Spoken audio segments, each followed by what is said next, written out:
কারো বয়স ৩২, কেউ ৩৪। এবারের ভোটে এমনই বেশ কয়েকজন তরুণ তুর্কির বাজিমাত। বিজেপির টিকিটে জিতে বিধায়ক।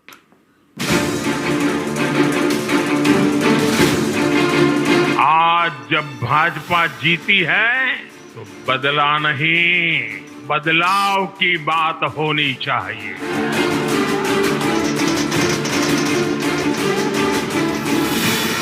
বাংলায় গেরুয়া ঝড়, এবার ২০০ পার। এবার ভোটের ময়দানে নেমে বাজিমাত করেছেন বিজেপির বেশ কয়েকজন তরুণ তুর্কি।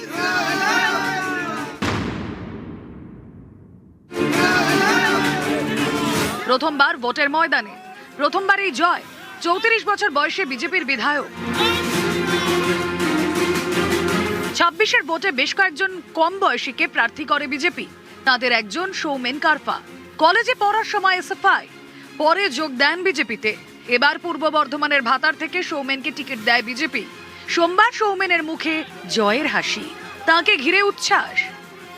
এই জয় বর্ধমান জেলার মানুষের জয়, এই জয় পশ্চিমবাংলার মানুষের জয়।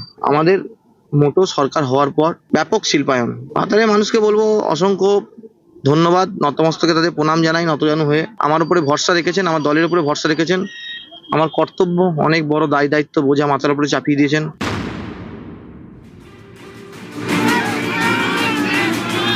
উত্তর দিনাজপুরের করণদিঘি, এখানকার বাসিন্দা বিরাজ বিশ্বাস, বয়স ৩২, পেশায় আইনজীবী। এই বিরাজকে এবার করণদিঘি থেকে প্রার্থী করে বিজেপি। তিনিও পদ্ম ফুটিয়েছেন।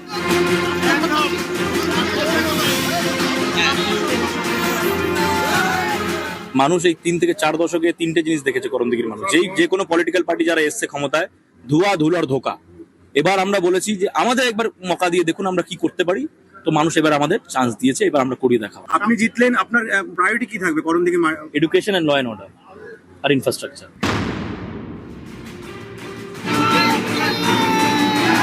পশ্চিম বর্ধমানের বারাবণীর অরিজিৎ রায়, বয়স ৩৫।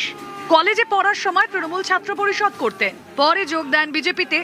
২১-এর ভোটে তিনি বারাবণী আসন থেকে ভোটে লড়েন, হেরে যান তৃণমূলের কাছে। ২৬-এ ফের ভোটে দাঁড়ান, এবার জয়ী। এই জেলার সন্ত্রাস কবলিত যে বিধানসভাগুলো আছে তার মধ্যে সর্বোচ্চ শিখরে ছিল বারাবণী। সেই সন্ত্রাসের মোকাবিলা করে এই যে জেতার একটা অনুভূতি, সেটা তো একটা স্বাভাবিক আনন্দের আছে, এবং তার সঙ্গে দুর্ভেদ্য ঘাটিকে যে ভেদ করা যায় তার একটা প্রমাণ সারা জেলাকে বারাবণী দেখিয়েছে। এর জন্য আমি কৃতিত্ব দেব যে বারাবণীর আপামর জনতা। নিউজ 18 বাংলা। অভাবের সংসার, অন্যের বাড়িতে কাজ করে সংসার চলে, সেই কলিতা মাঝি এবার বিধায়ক। বিজেপির টিকিটে জিতলেন পূর্ব বর্ধমানের আউশগ্রাম থেকে বাঁকুড়া শালতরার চন্দনা বাউরি। আগেরবার বিজেপি প্রার্থী হিসেবে জিতেছিলেন, এবারও পদ্ম ফোটালেন। দিনমজুর থেকে টানা দুবারের বিধায়ক। गंगोत्री से लेकर गंगा सागर तक कमल ही कमल खिला हुआ है।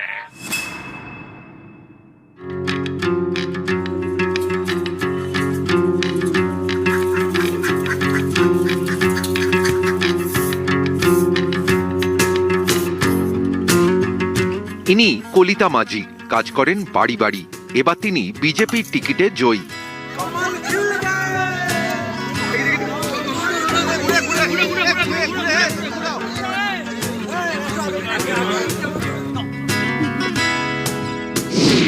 পূর্ব বর্ধমানের গুসকরা, এখানকার বাসিন্দা কলিতা মাঝি। ছেলে এবং স্বামীকে নিয়ে অভাবের সংসার, পেট চালাতে বাড়ি বাড়ি গিয়ে কাজ করেন। রোজগার মাসে ২৫০০ টাকা। ২১-এর বিধানসভা ভোটে এই কলিতাকে টিকিট দেয় বিজেপি, কিন্তু আউশগ্রাম থেকে জিততে পারেননি।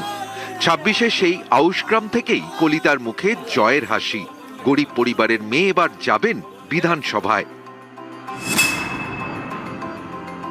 কাজ আমি করতাম পরিচালক হিসেবে, তারা কোনোদিন কাজের মেয়ের চোখে দেখেনি। তারা নিজের মেয়ের মতনই ভালোবাসতো। তারা আমাকে সবসময় ছেড়ে দিয়েছিল যে না, তুমি যে কাজে নেমেছো সেই কাজে জয়ী হয়ে এসো। ২০১৪ থেকে আমি বুথের সাধারণ কার্যকর্তা।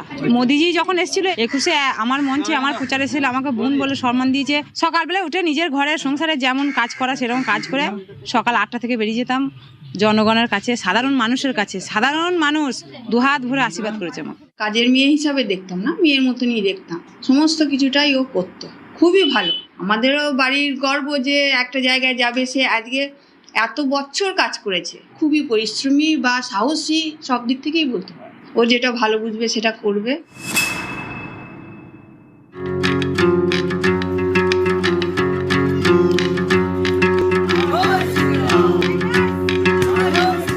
ইনি চন্দনা বাউরি, বাঁকুড়া শালতোড়া থেকে টানা দুবার ভোটে জিতলেন, কিন্তু এতে জীবনযাত্রা বদলায়নি।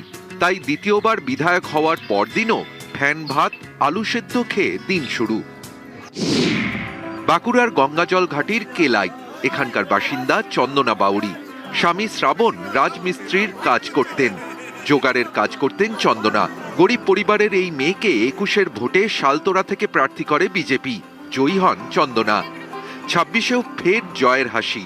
এরপরেও চন্দনা কিন্তু বদলাননি, আজও সাদামাটা। মারবার ছাড়া পেট ভরে না সকালম। এই জয় হচ্ছে পশ্চিমবঙ্গ মানুষের জয়, এই জয় প্রত্যেকটি কার্যকর্তার জয়। পার্টি আমাকে না চাইতে অনেক কিছু দিয়েছে, অনেক কিছু। মানে একটা ছোট্ট গ্রাম থেকে তুলে নিয়ে গিয়ে আমাকে বিধায়ক বানিয়েছেন। বিভিন্ন রকম মানে পার্টির দায়িত্ব আমি পালন করেছি। চাওয়ার কিছু নেই, প্রত্যেকটি মানুষের জন্য আমাদের জান বাজি রেখে আমরা কাজ করছি। পূর্ব বর্ধমান থেকে ক্যামেরায় সন্দীপ পালের সঙ্গে শরদিন্দু ঘোষ এবং বাঁকুড়া থেকে প্রিয়ব্রত গোস্বামী, নিউজ 18 বাংলা।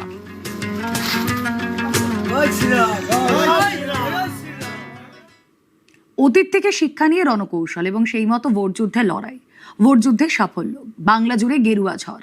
অঙ্গ কলিঙ্গের পর এবার বঙ্গে বিজেপির সরকার।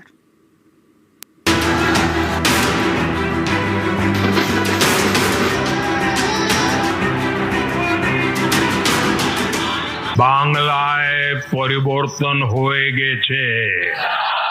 হিন্দিতে একটা কথা আছে, মোদি হ্যাঁ তো মুমকিন হ্যাঁ। তো মোদিজি থাকলে সব সম্ভব। 2011-এ বিজেপি ছিল শূন্য, 2021-এ 200 পারের ডাক দিয়ে থামতে হয়েছিল 77-এ, আর 26-এ বাংলা জুড়ে পদ্ম চাষ। তৃণমূলকে ধরাশায়ী করে বিজেপির ডাবল সেঞ্চুরি। বিজেপির এই বিরাট সাফল্যের পিছনে কাজ করেছে তাদের রণকৌশল। যেমন ভোটের আগের দিন বিভিন্ন নেতাদের ফোন করে বলা হয়, আপনি 10 জন ভোটারকে ভোট দিতে নিয়ে যাবেন, এই 10 জন আবার আরো 10 জনকে নিয়ে যাবেন, সেই 10 জন আরো 10 জনকে। এভাবেই দলে দলে বিজেপিকে ভোট দিতে হবে। অনেকেই বলতেন বিজেপির বাংলায় সংগঠন কোথায়, কিন্তু এবার তাদের যা জয়ের মার্জিন তাতে অনেকেই চমকে গিয়েছেন। এর পিছনেও রণকৌশল, স্ট্র্যাটেজি। মাননীয় মোদিজির উন্নয়নের মডেল, ভারতীয় জনতা পার্টির মাননীয় গৃহমন্ত্রীর দ্বারা তৈরি করা যে স্ট্র্যাটেজিকে বড় একটা টিম রাজ্য এবং কেন্দ্রীয় নেতৃত্বের তারা মাটিতে নামিয়েছে। বিজেপির ফোকাসে ছিল শহর এবং গ্রামাঞ্চলের পাড়া। পাড়ায় পাড়ায় ঘুরে একাধিক বৈঠক করেছেন বিজেপি স্থানীয় নেতা কর্মীরা। নেতৃত্বে কেন্দ্রীয় পর্যবেক্ষক সুনীল বানসাল, ভূপেন্দ্র যাদব এবং বিপ্লব দেব। ফেব্রুয়ারি থেকে এপ্রিল পর্যন্ত 15,000 পথসভা করেছে বিজেপি। রাজ্য জুড়ে উঠোন বৈঠক করেছে 1,65,000। গ্রামের বাসিন্দাদের সঙ্গে আলোচনায় বসেছে, খুঁটিয়ে খুঁটিয়ে জেনেছে স্থানীয়দের কি সমস্যা, কি চাহিদা, এলাকায় তৃণমূলের অত্যাচার চলে কিনা। বিধানসভা কেন্দ্র ধরে ধরে এইসব তথ্য পাঠানো হয় দলীয় নেতাকর্মীদের কাছে। তারপর ইস্যু ধরে চালিয়েছে প্রচার। এসবের সুতো পাকানোর কাজ শুরু হয়েছে অনেক আগে থেকে। পশ্চিমবঙ্গে পদ্ম চাষের জমি শক্ত করেছিলেন অমিত শাহ। 2022-এ সুনীল বানসালকে তিনি পশ্চিমবঙ্গের কেন্দ্রীয় পর্যবেক্ষক করেন, সহ পর্যবেক্ষক মঙ্গল পাণ্ডে। 2025-এ সুনীল বানসালের সঙ্গে দায়িত্ব দেওয়া হয় ভূপেন্দ্র যাদব এবং বিপ্লব দেবকে। সুনীল বানসালের দায়িত্ব ছিল বুথ স্তরের নেতাকর্মীদের কাজ করানো। আর ভূপেন্দ্র যাদব এবং রাজ্য বিজেপির সভাপতি শ্রমিক ভট্টাচার্য ছিলেন গোষ্ঠী কোন্দল মেটাতে। মাননীয় মোদিজির উন্নয়নের মডেল, ভারতীয় জনতা পার্টির মাননীয় গৃহমন্ত্রীর দ্বারা তৈরি করা যে স্ট্র্যাটেজিকে বড় একটা টিম রাজ্য এবং কেন্দ্রীয় নেতৃত্বের তারা মাটিতে নামিয়েছে। তাদের সকলকে আমি আমার তরফ থেকে ধন্যবাদ জানাই। মাননীয় সুনীল বানসাল থেকে শুরু করে মাননীয় ভূপেন্দ্র যাদবজি থেকে শুরু করে মঙ্গল পাণ্ডে, অমিত মালব্য, বিপ্লব দা এবং তারপরে আমাদের সমস্ত রাজ্য নেতৃত্ব, আমাদের রাজ্য সভাপতি, বিরোধী দলনেতা, প্রাক্তন রাজ্য সভাপতিগণ যারা অ্যাক্টিভলি কাজ করেছেন, দিলীপ দা, রাহুল দা, এবং তার মধ্যে আমিও আমার সামান্য কিছু কন্ট্রিবিউশন রেখেছি। সকল নেতৃত্বে এবং সব থেকে বড় গুরুত্বপূর্ণ ভূমিকা যারা পালন করেছে তাদের নাম হচ্ছে ভারতীয় জনতা পার্টির কর্মী এবং নেতৃত্ব কার্যকর্তা যাদেরকে আমরা বলি। তারা যারা মাটিতে লড়াই করেছে তৃণমূলের এত অত্যাচার সহন করার পরেও, 21 থেকে লাগাতার অত্যাচারের পরেও তারা যারা ময়দানে থেকেছে। একদিকে সংগঠনের জোর, আরেকদিকে দলীয় প্রচারের ঝড়, সবই স্ট্র্যাটেজি মতো। রাজ্য জুড়ে 19টি জনসভা এবং 2টি রোড শো করেন নরেন্দ্র মোদী। 29টি জনসভা এবং 11টি রোড শো করেন অমিত শাহ। মাননীয় প্রধানমন্ত্রীজি নিজে এত এখানে পরিশ্রম করেছেন, তাকে আমার তরফ থেকে অনেক অনেক শুভেচ্ছা। মাননীয় গৃহমন্ত্রীজি স্ট্র্যাটেজি প্রত্যেকটি সিটকে নিয়ে মেটিকুলাসলি প্ল্যানিং করে কিভাবে কি করতে হবে, সকলে মিলে সুন্দর একটি কনসোর্সিয়াম তৈরি হয় এবং যেভাবে আমাদের সিম্ফনি তৈরি হয়, এক একজন এক একটা বাদ্যযন্ত্র বাজায়, কেউ তবলা, কেউ সেতার, এবং সবাই যখন নিজের কাজ করে একটা সুন্দর কোঅর্ডিনেশন তৈরি হয় এবং একটা সুন্দর সিম্ফনি তৈরি হয়েছে।